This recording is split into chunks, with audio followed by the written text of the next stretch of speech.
আমি সবচাইতে সত্যি কথা নিয়ে ধরেছি। বন্ধুরা, আজকে সত্যি কথাগুলো আমি বলতেই হবে। একদম বলতেই হবে। কোনো উপায় নেই তাছাড়া। ভাই তুই শুনছিস? নরেন্দ্র মোদী এটা করছে। নরেন্দ্র মোদী হচ্ছে আমাদের বিশ্বের সবচাইতে বেস্ট প্রধানমন্ত্রী। নরেন্দ্র মোদী আমাদের ধর্মের একমাত্র হিন্দু ধর্মের স্রষ্টা।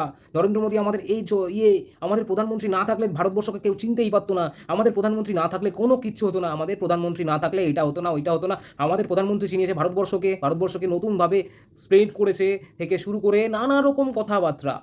হিন্দুদের গড থেকে শুরু করে নানা দিক থেকে শুরু করে নানা রকমের কথাবার্তা দিয়ে একবারে ভরায় ফেলছে। হ্যাঁ, অবশ্যই আমি তো সত্যিই বলছি। না, বাবারে বাবা! শুনে তো আমি নাই রে, আমি শুনে তো নাই। তা আমার কতগুলো প্রশ্ন আমার রয়েছে, কতগুলো আমি প্রশ্ন করতে চাই সত্যি কথা। যে এটা অ্যাকচুয়ালি এটা কি হলো?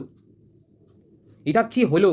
নরেন্দ্র মোদীজি, আমি কয়েকটা প্রশ্ন আপনারে করতে চাই যে, আপনার যে বন্ধু, আপনার যে সবচাইতে প্রিয় বন্ধু ডোনাল্ড ট্রাম্প, আপনার যে সবচাইতে প্রিয় বন্ধু ডোনাল্ড ট্রাম্প আপনার সাথে এটা কি করলো? আপনার সাথে এটা কি করলো?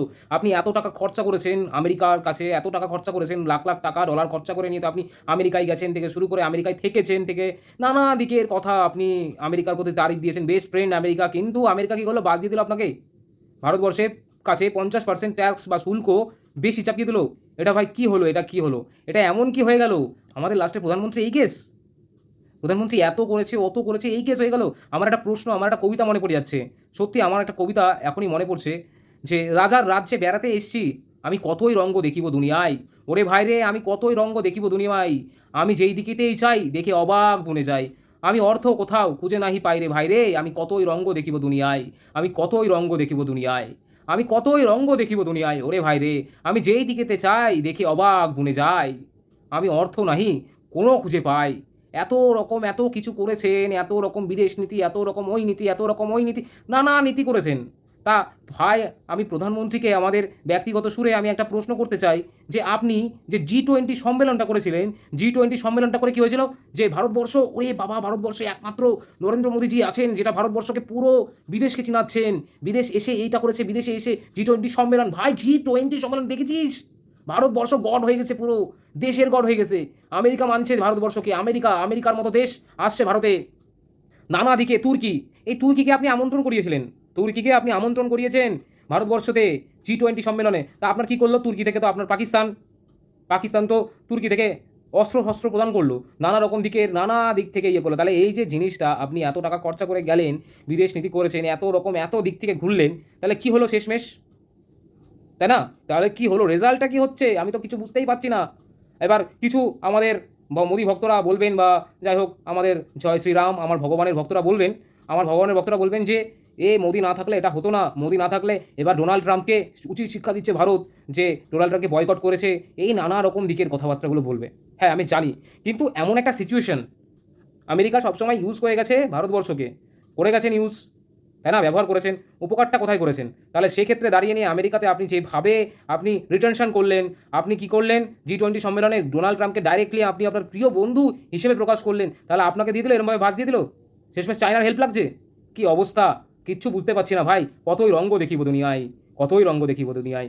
যাই হোক, লাস্ট কথা বলে আমি এইটুকুতে সারছি আপনাকে যে, যাই হোক রাম ভক্ত হনুমান যারা আছেন, বা আমাদের যে হনুমানের মতন কেউ হতে পারবে না, কারণ হনুমান আমার একজন প্রিয় ভগবান শিবের অংশ। ভগবান শিবের অংশ তিনি। তাই হনুমান ঠাকুরকে একটি ভগবান হিসেবেই মানা হয়। তাই আমি ওনাকে অপমান করছি না সবাইকে। কারণ চোখ কান খোলা রাখবেন। জয় শ্রীরাম বললে কেউ রাম ভক্ত হয়ে যায় না। কেউ রাম ভক্ত হয়ে যায় না। আর হনুমান বললেও যে সে হনুমান হয়ে যাবেন তার হবে না। কারণ সত্যের সাথে যাচাই করবেন এবং নিজের চোখ কানগুলোকে একটু খোলা রাখবেন, খোলা রাখবেন। আরে বাবারে মোদিজি এটা করেছে, মোদিজি ওটা করেছে। মোদিজি করেছেটা কি? আমি তো এটাই বুঝতে পারছি না ভাই। করেছেটা কি? শুল্ক চাপিয়ে আজকে ৫০% শুল্ক করে দিল। যে আমেরিকাকে দিন রাত গিয়ে নিয়ে আমেরিকাকে বললেন যে আমেরিকা হচ্ছে আমার বেস্ট ফ্রেন্ড, এই ফ্রেন্ড, ওই ফ্রেন্ড, নানা রকম।